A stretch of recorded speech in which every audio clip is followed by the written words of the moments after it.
Hello and very good morning to everyone.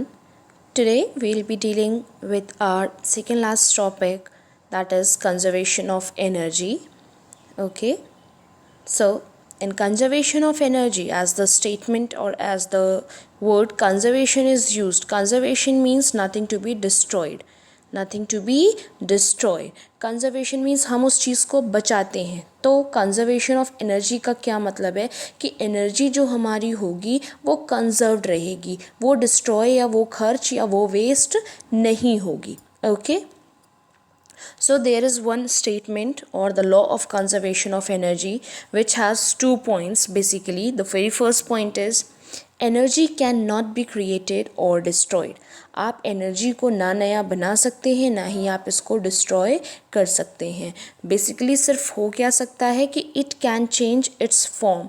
ठीक है, एक फॉर्म से दूसरे फॉर्म में ट्रांसफ़र हो सकता है बट जो टोटल एनर्जी है वो कांस्टेंट ही रहेगी. Is that clear? Okay, so for example, let us take example of photosynthesis. photosynthesis में क्या होता है, प्लांट लाइट एनर्जी लेते हैं. ओके, ये लाइट एनर्जी प्लांट यूज़ करते हैं और अपना फूड बनाते हैं और वो फूड प्लांट के अंदर किस एनर्जी में स्टोर्ड रहता है, केमिकल एनर्जी में. ठीक है, कोई नई एनर्जी नहीं बनी है, ना कोई एनर्जी डिस्ट्रॉय हुई है. ये नहीं है लाइट एनर्जी डिस्ट्रॉय नहीं हुई है और ना केमिकल एनर्जी क्रिएट हुई है, बस ये ट्रांसफॉर्म हुई है. लाइट एनर्जी ट्रांसफॉर्म होके किस में बन गई है, केमिकल एनर्जी में. Is that clear? So this is all about the statement कि एनर्जी ना क्रिएट होती है ना डिस्ट्रॉय होती है, सिंपली वो एक फॉर्म से दूसरे फॉर्म में ट्रांसफॉर्म होती है और जितनी लाइट एनर्जी थी पहले उतनी ही केमिकल एनर्जी आपको मिलेगी. मीन्स टोटल एनर्जी जो होती है वो कांस्टेंट रहेगी. So this is also a law of conservation of energy. According to law of conservation of energy, energy cannot be created or destroyed. It can only be transformed from one form to another. Here are some of the example of transformation. देखिए ये जो chemical energy है, ठीक है, ये motion, chemical energy आप motion में, radiant जो सोलर एनर्जी है उसको आपने पेड़ ने यूज़ करी, फूड बनाया और केमिकल एनर्जी में स्टोर हो गया. ये जो केमिकल एनर्जी है, जो कोयले और इन सब की जो एनर्जी होती है वो किस में कन्वर्ट हो गई है, मैकेनिकल में. आप कार में डीजल पेट्रोल डालते हो, उसकी केमिकल एनर्जी कन्वर्ट हो जाती है मैकेनिकल एनर्जी में. जब कोई बॉडी मोशन में होता है उस समय मैकेनिकल एनर्जी उसके अंदर रहती है. इलेक्ट्रिकल एनर्जी है, जब आप चार्जर चार्ज करते हो तो इलेक्ट्रिकल एनर्जी उसमें जाती है ना, तो आपने बिजली से इलेक्ट्रिकल एनर्जी ली और उसको आप थर्मल एनर्जी में यूज़ कर रहे हो. ठीक है, these are some of the energy transformation. Now the first example related to conservation of energy we are dealing is hydroelectric energy. Hydroelectric energy. What do you mean by hydroelectric? Hydro का मतलब ही होता है water. Is that clear? Water.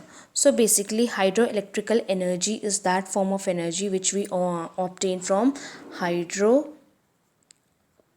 power plant. Means ऐसा setup जिसमें हम पानी की मदद से इलेक्ट्रिकल एनर्जी या बिजली को प्रोड्यूस करते हैं, that is known as hydro power plant. ऐसे सेटअप को हाइड्रो पावर प्लांट कहते हैं. You might have seen different dams. सेतु देखा होगा, बांध देखा होगा, डैम्स देखे हैं ना, तो उसमें पानी को स्टोर किया जाता है. तो उसमें पानी को स्टोर करते हैं और लेटर ऑन उस पानी को यूज़ करते हैं.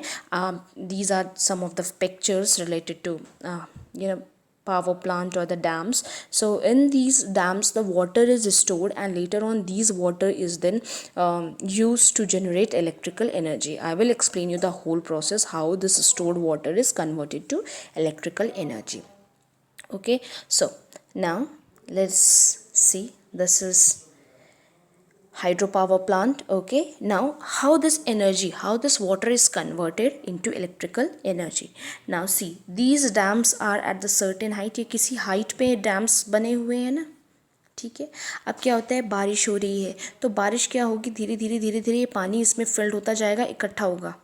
आपने देखा होगा ना, जो पुल बनते हैं तो उसमें आप बहुत बार देखते हैं पानी इतनी ऊंचाई तक आ गया है, इतने लेवल तक आ गया है, तो पानी क्या होता है एक सर्टेन हाइट तक स्टोर रहता है ना। तो कोई भी एनर्जी जब किसी हाइट पे स्टोर होती है, 6th क्लास में there was one chapter related to energy, so potential energy, आपने पोटेंशियल एनर्जी पढ़ा होगा। So what does it mean? Potential energy is a stored form of energy. जब कोई भी एनर्जी किसी सर्टेन हाइट पे स्टोर्ड रहती है उसको कहते हैं पोटेंशियल एनर्जी। तो यहाँ लिक्विड है, water is stored at a certain height, पानी भी किसी हाइट पे स्टोर्ड है, ठीक है। सो उस पानी में कौन सी एनर्जी होगी? पोटेंशियल एनर्जी, ठीक है। फिर जैसे जैसे पानी की हाइट बढ़ती रहेगी, अभी आपको पता है कि क्या होता है, बांध या सेतु पे गेट होते हैं, बैरियर्स होते हैं जो पानी को रोके रखते हैं। फिर वो इकट्ठा आप जो गेट्स होते हैं, बैरियर्स होते हैं, आप खोल देते हो। क्यों खोलते हो? क्योंकि धीरे धीरे अगर पानी का हाइट बढ़ता गया तो वो उस बांध के ऊपर आ जाएगा, जिसके कारण पूरा बांध डिस्टर्ब हो जाएगा, डिस्ट्रैक्ट हो जाएगा। तो उस बांध को टूटने से बचाने के लिए what you use, in order to avoid that what we do, हम क्या करते हैं, हम बैरियर्स को खोल देते हैं। और आपने देखा होगा बाढ़ भी आती है। So this is only the result. Let me explain you through this, ठीक है ना। सी लाइक ये डैम है, ठीक है। तो ये डैम में पानी स्टोर्ड है यहाँ पे। सो ये पानी के पास क्या हो गया? Potential energy. तो सबसे पहले पानी के पास क्या हुआ? पोटेंशियल एनर्जी, ठीक है। अब जैसे ही आपने बैरियर खोला, पानी को फ्लो कराया, पानी फ्लो होके जाएगा, ओके।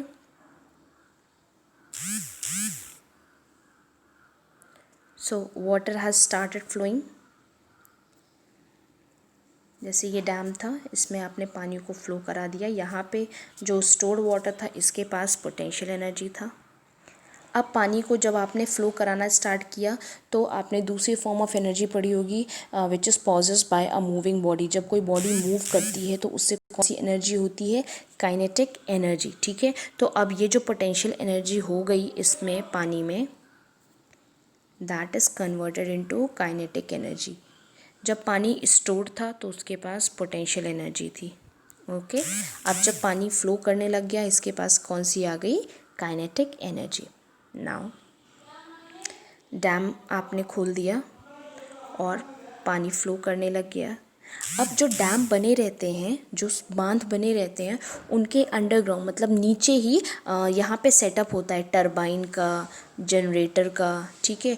तो टरबाइंस में ऐसे ऐसे ब्लेड होती है। जब पानी फ्लो करना स्टार्ट करेगा तो वो क्या करेगा? For example this is turbine, this is turbine, ये टरबाइंस की ब्लेड है। बांध से पानी छूटा, बहुत फोर्स के साथ पानी बह रहा है, वो पानी इस ब्लेड्स पे गिरेगा, तो वो प्रेशर किस पे लगाएगा? ब्लेड्स पे फोर्स लगाएगा। अब ये ब्लेड्स क्या हो जाएंगी? गोल गोल घूमने लग जाएंगी, ठीक है। और जब ब्लेड चारों तरफ तेज तेज घूमेंगी तो क्या होगा? वो टरबाइन जिस जनरेटर से कनेक्टेड होगा, for example this is turbine, ठीक है। ये जनरेटर है, ये जनरेटर से तार होगा। ये टरबाइन रोटेट करना स्टार्ट करेगी, बहुत तेज़ जब रोटेट करेगी तो ये शाफ्ट कनेक्टेड है, शाफ्ट मूव कर देगा जब पूरी टरबाइन चलेगी। और जब शाफ्ट स्टार्ट करेगा तो जनरेटर भी, आपने देखा ना जनरेटर में हम हैंडल घुमाते हैं, तो दिस इज़ लाइक उसका हैंडल भी घूम जाएगा पानी के फोर्स से। मतलब टरबाइन जब चलेगी तो उसमें शाफ्ट कनेक्टेड होगा, वो भी मूव करेगा, और वो जब मूव करेगा तो उससे क्या होगा? जनरेटर भी मूव करना स्टार्ट कर देगा। और जनरेटर में जो वायर्स कनेक्ट होंगे, फिर जनरेटर जो इलेक्ट्रिकल एनर्जी प्रोड्यूस करेगा, that electrical energy will flow through the electrical wires which is later on supplied to our homes, ठीक है। so this is how जो पानी में जो stored potential energy था पानी का, वो किस में कन्वर्ट हुआ? फ्लोइंग वाटर में, दैट इज काइनेटिक एनर्जी। फिर जब काइनेटिक एनर्जी इस ब्लेड पे पड़ी तो टरबाइन मूव करने लग गया। और जब कोई भी पार्ट या मशीन जब मूव करती है तो वो किस में कन्वर्ट एनर्जी हो गई? Mechanical energy. अब मैकेनिकल एनर्जी टरबाइन और जनरेटर के मूव करने से क्या बनी? Electrical energy. सो देखिए पोटेंशियल एनर्जी थी, वो फाइनली किस में कन्वर्ट हो गई? इलेक्ट्रिकल एनर्जी में। और डायरेक्टली नहीं हुई, इट अंडरवेंट मेनी प्रोसेस, बहुत ट्रांसफॉर्मेशन होता गया। That clear? So this is how the potential energy of the water is converted to electrical energy. And एक और चीज़ आपको ये याद रखना है कि जब ट्रांसफॉर्मेशन हुआ, जैसे पोटेंशियल एनर्जी से इलेक्ट्रिकल एनर्जी में ट्रांसफॉर्मेशन हुआ, तो ऐसा नहीं है कि 100% एनर्जी ट्रांसफॉर्म हुआ। 100% एनर्जी ट्रांसफॉर्म नहीं होती है, कुछ एनर्जी वेस्ट हो जाती है। वेस्ट किस में होती है? जैसे कुछ एनर्जी आपने टरबाइंस को रोटेट करने में यूज़ कर दिया, कुछ एनर्जी जनरेटर को चलाने में, कुछ फ्लोइंग वाटर में एनर्जी वेस्ट हो गई। तो जो वेस्ट एनर्जी होती है ये ऐसा नहीं कि वो किसी काम की नहीं है, मीन्स वो हमने यूज़ किया बट उस एनर्जी को हम कहते हैं dissipated energy. Dissipated energy means जो एनर्जी आपने पूरी तरह से कन्वर्ट नहीं की है। सो 100% एनर्जी ट्रांसफॉर्मेशन नहीं होता है, लेकिन ये एनर्जी ऐसा भी नहीं कि पूरी तरीके से हम वेस्ट कर देते हैं, ठीक है। हम उसको वेस्टेड एनर्जी बोलते हैं क्योंकि इसके हम जो यूज़ होते हैं किसी चीज़ में यूज़ नहीं हुई, क्योंकि पोटेंशियल एनर्जी डायरेक्ट इसमें कन्वर्ट हो गया इलेक्ट्रिकल एनर्जी में, वो कोई यूज़ नहीं हुआ, बट हाँ वो किसी ना किसी प्रोसेस में यूज़ होता गया, वो इन्वायरमेंट में कहीं ना कहीं है, वो डिस्ट्रॉय नहीं हुई है, ख़त्म नहीं हुई है, it is somewhere. Okay, so that was all about the production of electrical energy. Okay, hope you like the video. Thanks for watching the video. Try to read the concept from the book and try to understand. If you don't understand it, please do mention it in a comment. I will just explain you there. Thank you.